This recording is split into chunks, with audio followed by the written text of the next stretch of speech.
এখন যে একটা করে ঢোকে যাচ্ছে পরের ঘরটা এই যে ঘরটা এই ঘরটা শুরু করতে এই ঘরে না ওইটা যত তাহলে আমি পাঠান না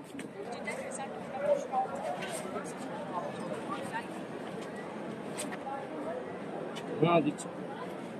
দিদি আপনার দেখা যাক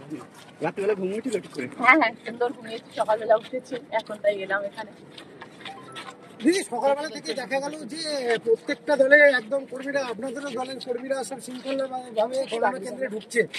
তৃণমূল সবাই বলছে একটা আশা নিয়ে ঢুকছে যে আমাদের জয় নিশ্চিত কি বলবেন তৃণমূল কংগ্রেস পার্টি সবসময় শৃঙ্খলা বজায় রাখেন এবং আজকেও তারা রাখবেন এবং সব সুষ্ঠুভাবে সুন্দরভাবে হবে বলছি দিদি টেনশন হচ্ছে নাকি কোনো না দেখো টেনশন সেরকম কিছু নয় তবে হ্যাঁ এতদিনের পরিশ্রম করেছি একটা তো মনের মধ্যে একটা তো আশা থাকে যে হ্যাঁ সবকিছু ভালো হবে পরীক্ষা তো নয় যে সারা যে আমার এক্সামের রিপোর্ট কিরম আসে সেরকম নয় সেটা সেই যুদ্ধটা অনেকদিন আগে পার হয়েছে এটা একটা অন্য রকমের যুদ্ধ এবং মানুষের পাশে থাকার যুদ্ধ এটা তো দেখা যাক বলছি আজ সকাল থেকেই এখানে একটা টেনশন ছিল দু দলের কর্মী সমর্থকরা জয় শ্রীরাম এবং জয় বাংলা স্লোগান দিতে দিতে ঢোকে যেই দলে যেটা তাদেরকে শান্ত করেছে যে যেই দলের স্লোগান তারা তো দেবেই সেটা তো কোনো সাথে খারাপ না জয় বাংলা আমরা বলবো তারা জয় শ্রীরাম বলবে অন্য কেউ অন্য কিছু বলবে তার তো কোনো খারাপ কিছু নেই হোক না হ্যাঁ ভেতরে দিদি সার্বিক ফল কি হতে পারে পশ্চিমবাংলার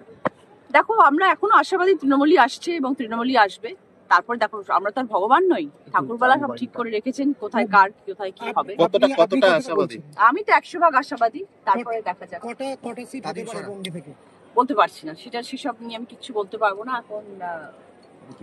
সবকিছুই দেখার অপেক্ষার কিছু ঘন্টা মাত্র না আমি কিচ্ছু পাঠাবো না আমি সবাইকে শুভেচ্ছা বার্তা পাঠাবো সবাই ভালো থাকুক দাবি ত্যাগ এই চ্যানেল কোনো প্রচার করে না হিংসাত্মক ক্ষতিকারক বা অবৈধ কার্যকলাপ এই চ্যানেল দ্বারা প্রদত্ত সমস্ত বিষয়বস্তু শুধুমাত্র একটি শিক্ষামূলক উদ্দেশ্যের জন্য ধন্যবাদ শুভেচ্ছা টিম আমার বাংলা নিউজ।